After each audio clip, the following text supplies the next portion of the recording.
السلام علیکم دوستو، شہر دلکشا یعنی کیلگری سے حاضر ہیں۔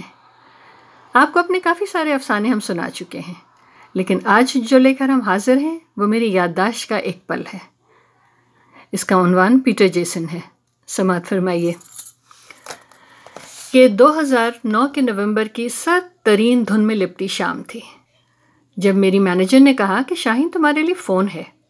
اوکے، بہت شکریہ۔ ہلو، جی بیٹا، الحمدللہ سب خیریت ہے۔ لائن پر میرا بھانجا تھا۔ لالا 2009 کا ماڈل ہے، 30,000 کلومیٹر چلی ہوئی ہے، ٹویوٹا، 16,000 مانگ رہا ہے۔ ارے بیٹا، اگر تم مناسب سمجھتے ہو تو ڈن کر دو، ہم سے کیوں پوچھ رہے ہو؟ جانتے ہو کہ گاڑی کے متعلق میری معلومات اتنی ہی ہے جتنی راجر فیڈرر کی گلی ڈنڈا کے متعلق۔ تم اگر مطمئن ہو تو فائنل کر دو۔ ٹھیک ہے لالا، پھر ہم ڈن کر دیتے ہیں۔ اوکے میرے بچے، اللہ حافظ۔ قصہ کچھ یوں ہے کہ اس سال کڑاکے کی سردی پڑ رہی تھی اور ہم لوگ، یعنی ہم اور تینوں بچیاں اور 2 دت بلے، برینڈ ووڈ کے اپارٹمنٹ کے 14ویں فلور سے اتر کر دوبارہ خاک نشین ہو گئے تھے، یعنی ایک کانڈو میں منتقل ہو گئے تھے۔ بہت ہی مناسب جگہ، اور سب سے بڑی بات کہ گھر زندگی میں کبھی فلیٹ میں نہیں رہے تھے، سو 2 بیڈ روم کا فلیٹ ناکافی تھا۔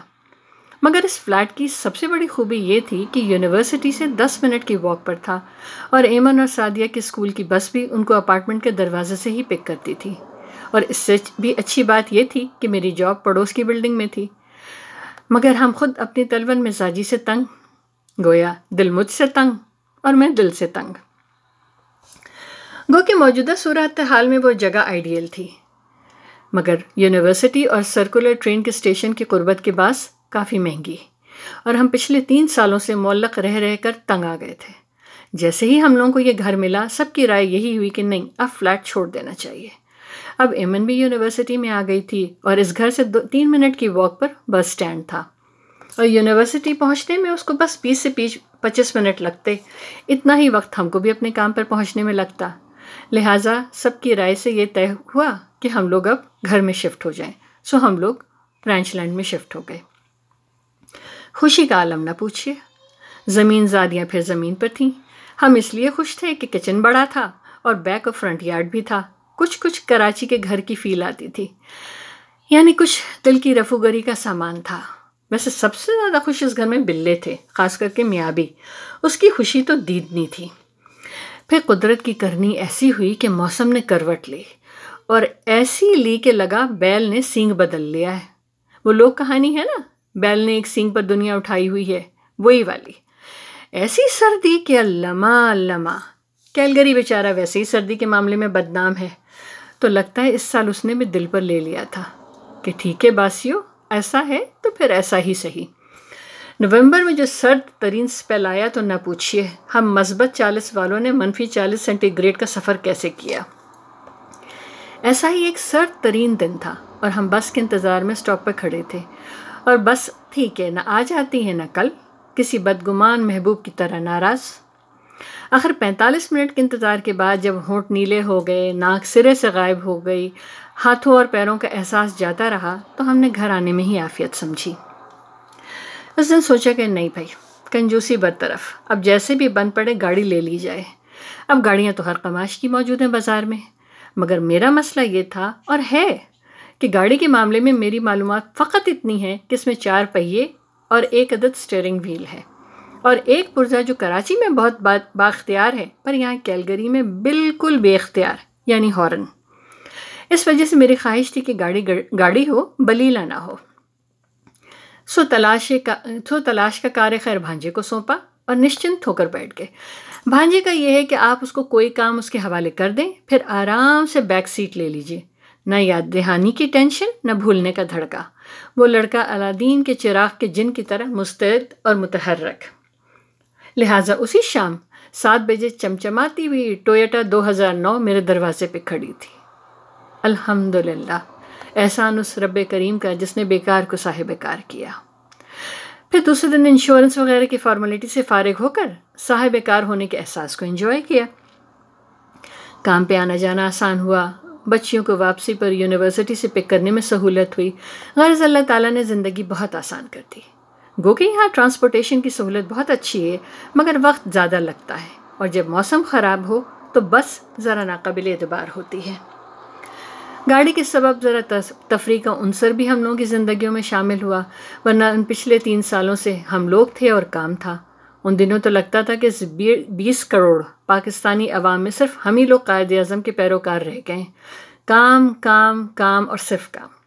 اپنی جڑوں سے اکھڑ کر بالکل نئی جگہ، مختلف آب و ہوا اور یکسر اجنبی ماحول میں پنپنا بہت مشکل کام ہے۔ کئی دفعہ آپ کا فزیکل اور ایموشنل بریک ڈاؤن ہوتا ہے۔ اپنا آپ منوانے کے چکر میں آپ کا دن 24 نہیں بلکہ 30 گھنٹوں کا ہو جاتا ہے۔ خیر، یہ ایک الگ جد مسلسل کی کہانی ہے، اس کو رہنے دیتے ہیں۔ اللہ کی کرنی ایسی ہوئی کہ 2010 میں کیلگری میں ژالہ باری ہوئی، اور ایسی ہوئی کہ پچھلے 150 سال کا ریکارڈ ٹوٹ گیا۔ ایسی عدیم المثال تباہی لایا کہ گاڑیوں کی انشورنس پالیسی کا قانون تک بدل گیا۔ گورا بڑا سیانہ ہوتا ہے، ہمیشہ اپنے ہاتھ پیر بچا کر چلتا ہے۔ میری گاڑی کی باڈی بری طرح ڈیمیج ہوئی، یعنی دل کے ارماں آنسوؤں میں بہہ گئے۔ اتنی چاہت اور تمنا سے خریدی گئی گاڑی ژالہ باری سے متاثر ہو گئی۔ خیر، رب کریم بہت مہربان ہے، گاڑی ابھی اپنی مدت وارنٹی میں تھی۔ ٹویوٹا والوں سے رجوع کیا، انہوں نے دن اور وقت دے دیا کہ گاڑی لے کر فلاں ورک شاپ پہ آ جائیے تاکہ گاڑی کی اسسمنٹ ہو جائے۔ پھر اسسمنٹ کے بعد جو رپورٹ موصول ہوئی وہ یہ تھی کہ یا تو مرمت کے لیے $10,000 لے لیجئے، یا گاڑی واپس کمپنی کو دے کر $16,000 لے لیجئے، اور کمپنی گاڑی کو اسکریپ کر دے گی۔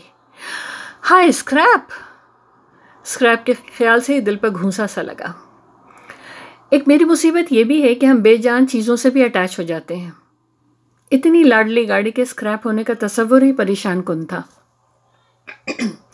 خیر، گھر میں رائے مشورہ ہوا تو متفقہ فیصلہ یہی تھا کہ پوری قیمت مل رہی ہے تو گاڑی کمپنی کو دے کر $16,000 لے لیا جائے، کیونکہ انشورنس والے ژالہ باری سے متاثر شخص کو پالیسی سے خارج کر رہے تھے۔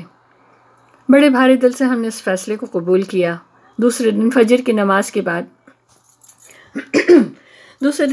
نماز کے بعد گاڑی پر شفقت سے ہاتھ پھیرا، اس سے اپنی سنگ دلی کی معافی چاہی۔ جیسے ہر بقرعید کی صبح میرے اپنے قربانی کے جانوروں کے ساتھ معاملہ ہوتا تھا، ان کو پیار کرتے تھے، پانی پلا کر چارہ اپنے ہاتھوں سے کھلاتے تھے۔ بڑے بھاری دل سے گاڑی کو سینٹر جا کر چھوڑا، اور 1 ہفتے کے اندر 16,000 کا چیک آ گیا۔ ایک چیپٹر کلوز ہوا۔ اب نئے سرے سے گاڑی کی تلاش شروع ہوئی تو ہمارے ایک جاننے والے نے اپنی خدمات پیش کی۔ یہ ایک انڈین لڑکا تھا، وکاس۔